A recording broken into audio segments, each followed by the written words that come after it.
Kamulah Tuhan atas takdirmu. Pernah dengar? Tentu saja. Kalimat ini terpampang di mana-mana, di mug copy, di poster motivasi, di bio Instagram seorang life coach, dan 99% orang menafsirkannya dengan cara yang sama. Aku bisa mendapatkan apapun yang aku mau jika aku cukup kuat menginginkannya. Mereka pikir ini adalah cek kosong dari alam semesta. Cukup visualisasikan Lamborghini, maka ia akan muncul di garasimu. Cukup percaya dirimu akan dipromosikan, maka bos akan datang dengan sendirinya. Ini adalah interpretasi yang populer, yang menjual banyak buku.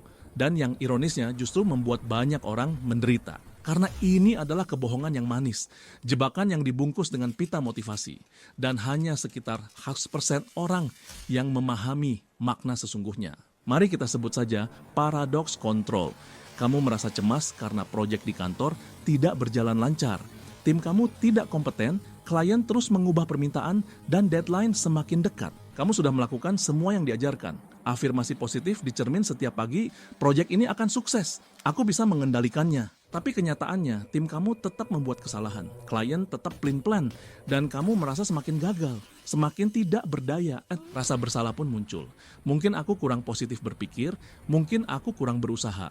Kamu menyalahkan diri sendiri atas hal-hal yang sejak awal tidak pernah berada dalam kendalimu. Inilah inti masalahnya. Interpretasi 99% orang tentang mengendalikan takdir adalah tentang mengendalikan hasil, mengendalikan dunia eksternal. Padahal itu mustahil. Kamu tidak bisa mengendalikan ekonomi. Kamu tidak bisa mengendalikan cuaca. Kamu tidak bisa mengendalikan apa yang dipikirkan atau dilakukan orang lain. Mencoba melakukannya sama saja seperti berteriak pada badai, menyuruhnya berhenti. Itu konyol dan melelahkan. Lalu apa yang dipahami oleh 1% sisanya? Mereka memahami sebuah prinsip kuno yang dipopulerkan oleh para filsuf Stoa ribuan tahun lalu, dikotomi kontrol. Konsepnya sederhana namun sangat mendalam. Di dunia ini segala sesuatu bisa dibagi menjadi dua kategori. Kategori pertama, hal-hal yang bisa kita kendalikan sepenuhnya. Kategori kedua, hal-hal yang sama sekali tidak bisa kita kendalikan. Sekarang coba tebak apa saja yang masuk ke kategori pertama. Daftar ini ternyata sangat-sangat pendek. Yang bisa kamu kendalikan adalah pikiranmu, penilaianmu, keputusanmu untuk bertindak, usahamu, nilai-nilaimu. Itu saja. Titik. Bukan hasil dari usahamu, tapi usahanya itu sendiri. Bukan apakah orang lain menyukaimu, tapi keputusanmu untuk menjadi orang yang baik. Dan apa yang ada di luar kendalimu. Hampir semua hal lainnya, pendapat orang lain, kesehatanmu, kamu bisa mempengaruhinya, tapi tidak mengendalikannya 100%, cuaca, ekonomi, masa lalu, masa depan. 99% orang menghabiskan 99% energi mental mereka di lingkaran luar. Mereka cemas tentang apa yang orang lain pikirkan. Mereka marah pada kemacetan, mereka menyesali masa lalu. Ini adalah resep pasti untuk kecemasan dan ketidakbahagiaan. Kamu mencoba mengendalikan apa yang tidak bisa dikendalikan.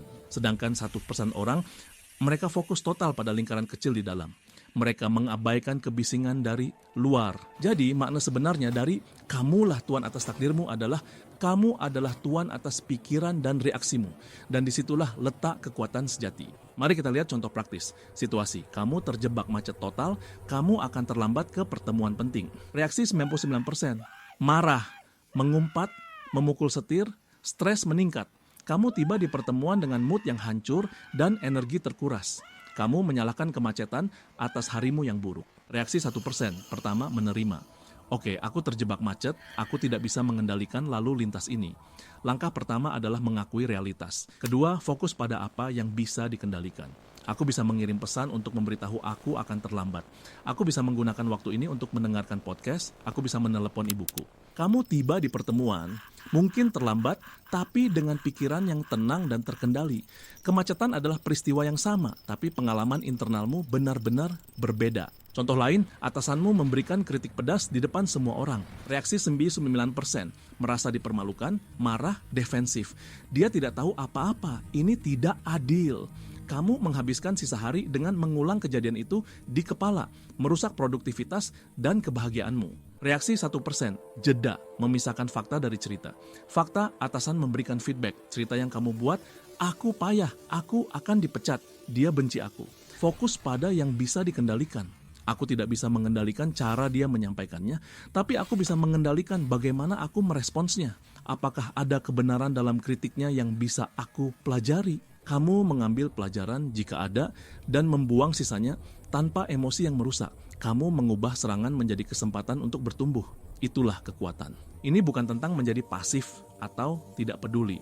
Justru sebaliknya, ini tentang mengarahkan energimu yang terbatas ke tempat yang benar-benar bisa membuat perbedaan. Jadi bagaimana cara melatih otot mental ini?